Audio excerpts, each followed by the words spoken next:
Today. It's an honour and a privilege to be a small part of your palliative care journey. As a nurse, I've worked for 20 years at my local hospice and completed my Masters in Supportive and Palliative Care. I've been an honorary lecturer at the University of Kent, which has helped me to facilitate training and education for many others in this worthwhile area of care. And today I just want to speak to you about the courage it takes to work in the field of palliative care.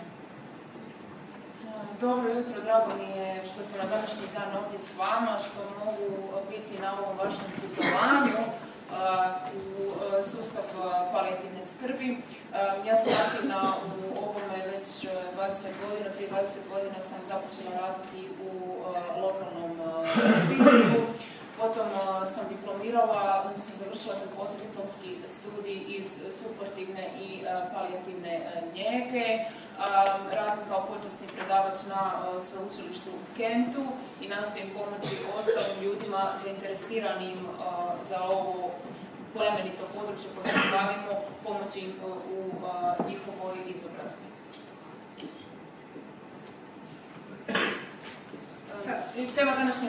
Tema današnje moje prezentacije je hrabrost. Kako i zašto je potrebno biti hrabar u ovome što radimo. So in 2012, our Nursing Council issued guidance on the 6 C's, which was aimed to rejuvenate and focus the nursing profession. The 6 C's are care, compassion, competence, communication, courage and commitment. And I've tried to translate those words into Croatian, but I'm not sure I got that right. I blame Google. But I hope the spirit of what is being asked is clear. It's okay.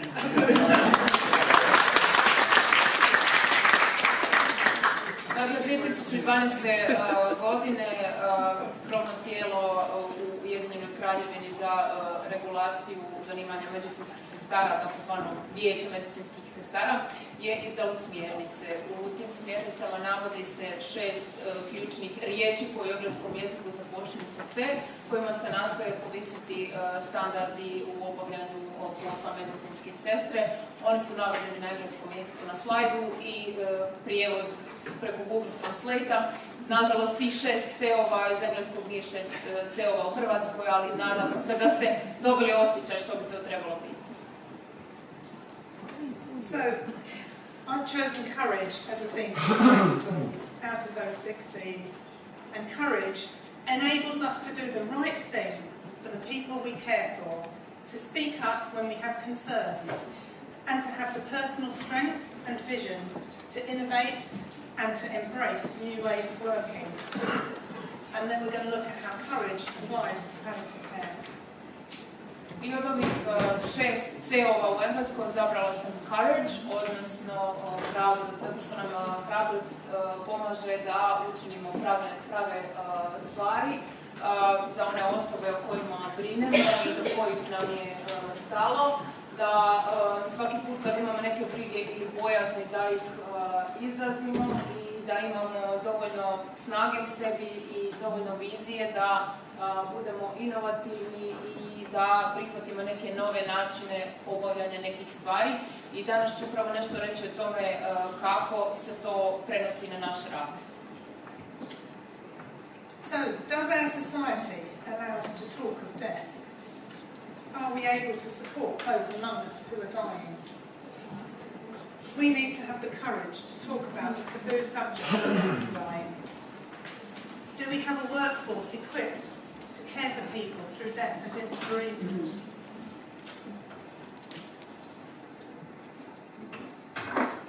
Dakle, dopuštaju nam naša društva da slobodno govorimo o smrti i umiranju.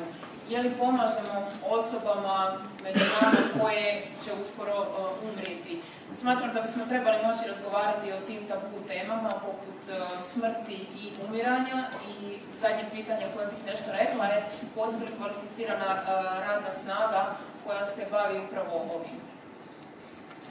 Our policymakers need to have the courage to support the development of robust end-of-life care policies. It's important when developing services that we have to work within the limited resources we have. So we must be careful not to de-skill general staff, but to support them and recognise that they need skills to care for those who are dying, regardless of their place of care.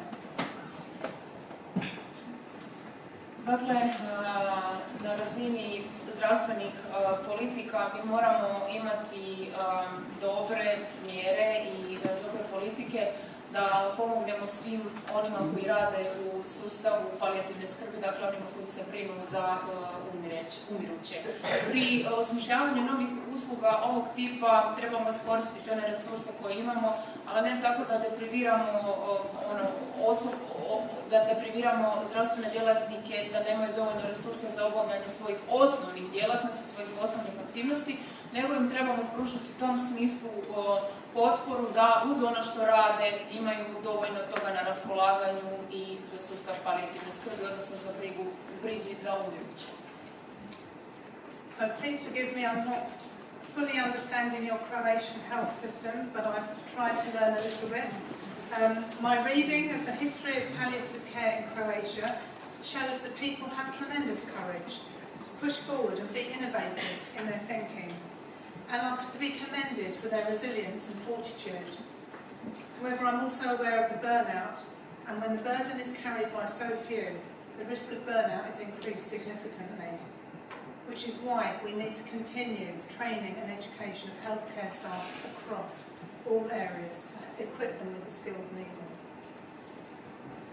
Ja ne poznajem još detaljno zdravstveni sustav u Hrvatskoj, ali malo sam ga proučavala, čitala sam nešto o povijesti palijativne skrbi u Hrvatskoj i mogu reći da tu postoji jedna golema doza hrabrosti, da ste pokazali veliku otpornost i snagu. Međutim, uvijek postoji rizik od tako reći, pregaranja, odnosno iscrpljivanja i trošenja onih ljudi koji se bave time, jer ako tom sustavu ovisi svega nekoliko ljudi, odnosno manji broj ljudi koji se bave time, postoji uvijek rizik da će se oni iscrpiti. Mislim da su zato vrlo važne sve edukacije i izobrazbe koje idu u ovom smjeru. It's not easy to talk about dying. Awkwardness, embarrassment and fear means we tend to shy away from it. We tend not to talk to people who are grieving. But if we don't talk about what matters, it can increase feelings of isolation, loneliness and distress. How would you feel if it was your job asking someone how it is, how do they feel about facing death, their own death? How do we do that in a society if we're not able to talk about death openly? And can I ask you please, those of you that understand my English, can I ask you please to put up your hand if you have discussed your own death and wishes with your family?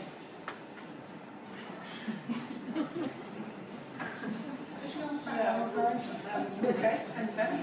Dakle, uvijek je jako nezgodno, neugodno i zastrašujuće razgovarati o smrti. Nastojimo ne razgovarati puno o tome sa tugujućima, dakle članovima obitelji koji su izgubili nekoga, ne razgovara se o gubicima i činjenica da se ne razgovara o tome kod ljudi stvara samo još dodatni osjećaj usamljenosti, nemira i izolacije. Što mislite, kako je onim zdravstvenim djelatnicima koji moraju razgovarati o smrću s osobama koje će uskoro umrijeti? Kako je nama razgovarati s osobama o njihovoj vlastitoj smrti? I sada pitanje za vas, molim vas da dignete ruku svi vi koji ste sa nekim, s bliskom osobom ili nekim drugim razgovarali o svojoj vlastitoj smrti.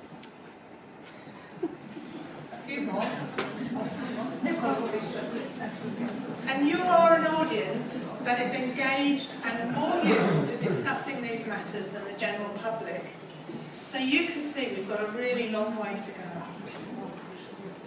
Zamislite, nisu baš sve ruke bile u zraku, a među ovakvom publikom. Dakle, publikom kojoj ova tema nije tako strana i nova, koja u odnosu na obične građane ili opću populaciju u Hrvatskoj ipak nešto zna o ovoj temi. Tako da, evo vidite, dug je put pred nama. Just one work case, an ordinary worker returned to work after the death of her mother. Work had been aware that her mother was ill. but during the time she was off, the mother died and was buried. This was not communicated to the staff by the manager. The cleaner was the first person to greet this lady when she came back to work and asked after her mother. And no one had thought to tell the cleaner.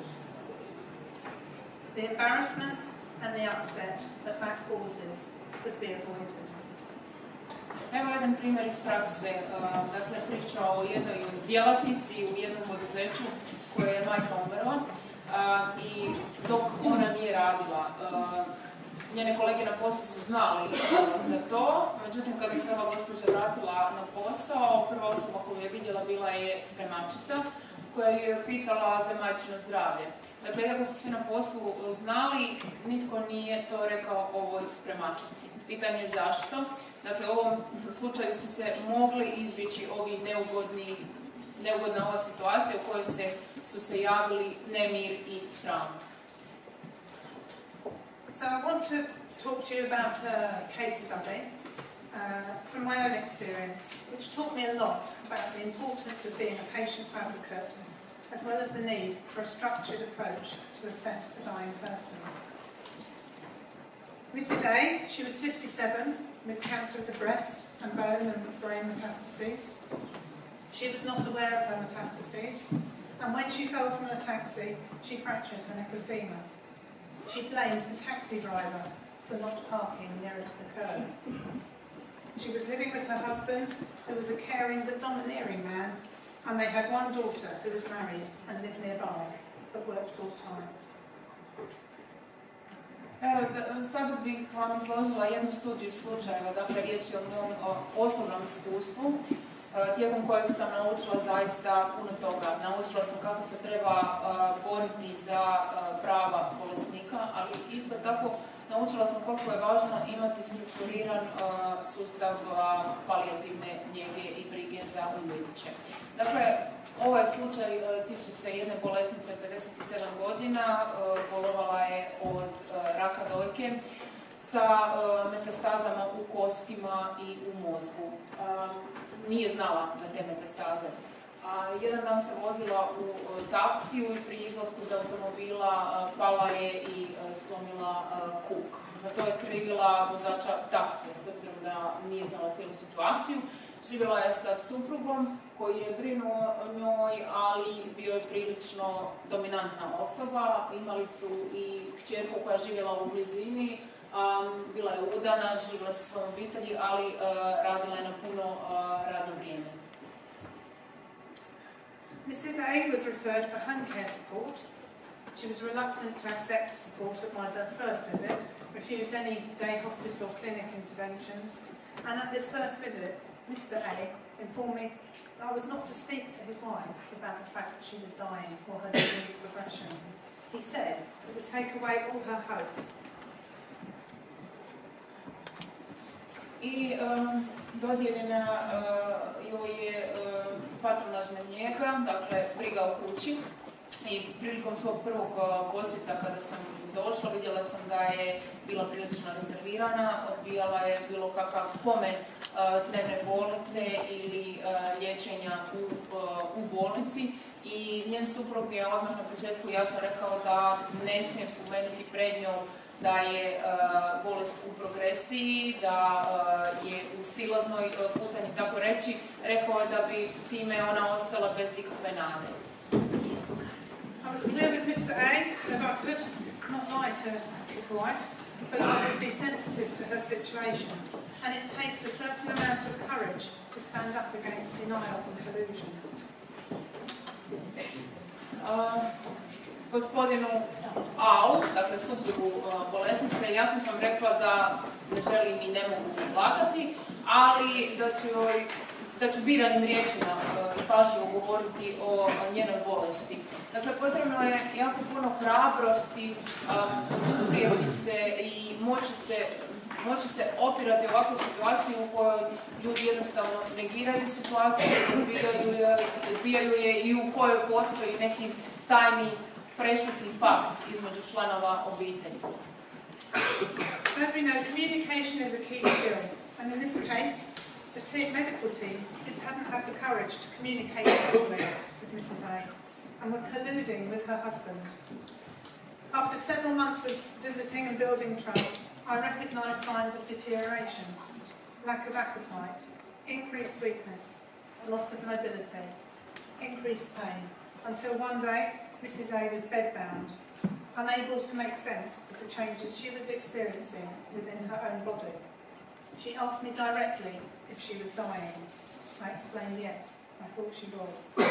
She smiled and relaxed in the bed.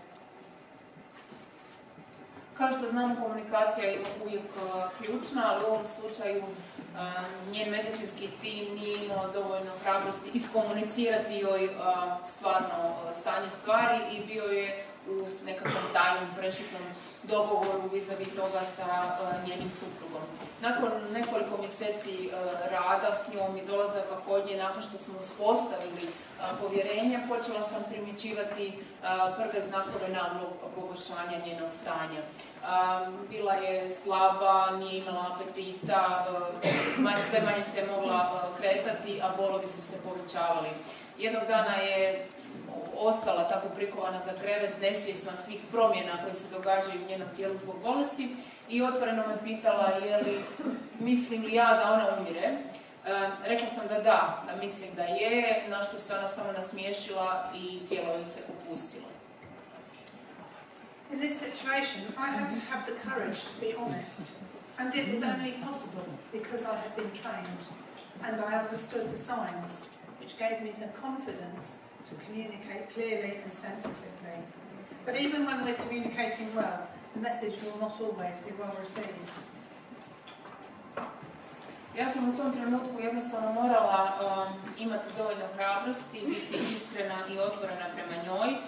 To sam mogla zahvaljujući obuci koju sam imala i zahvaljujući tome što sam prepoznala znakove koji su mi jednostavno govorili da je to. Ali nekada u nekim slučajevima, iako je vaša komunikacija jasna i nedvosmislena, poruka se neće dobro primiti.